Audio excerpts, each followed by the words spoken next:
นว่าคำนางเจ้าผู้แก้มป่วยรวยสาวเสริมสวยเจ้าผู้รวยคนโกมีคนหูส่องแนมเลี้ยวบังแก้มสาละเนาะบังแก้มกระนวลพองสดใสเป็นตาสุนตาบายเบิ่งบ่ได้พอแล้ว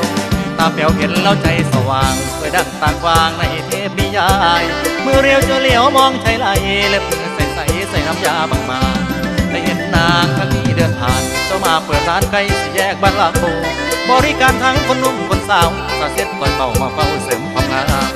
คนตามมาใช้บริการตั้งแต่เปิดร้านไปจนถึงยามแลงบางคนขอแค่มาส่องแง่ดื่มกินข้าวแรงจนลูกเมียมาตามความงามเจ้าไม่มาเห็นกะสางความงามเจ้าไม่มาเห็นกะสาสุมดาราบางโกก็ยังแก่หุ่นนางผู้เบาหันคือพี่ก็เลยหลง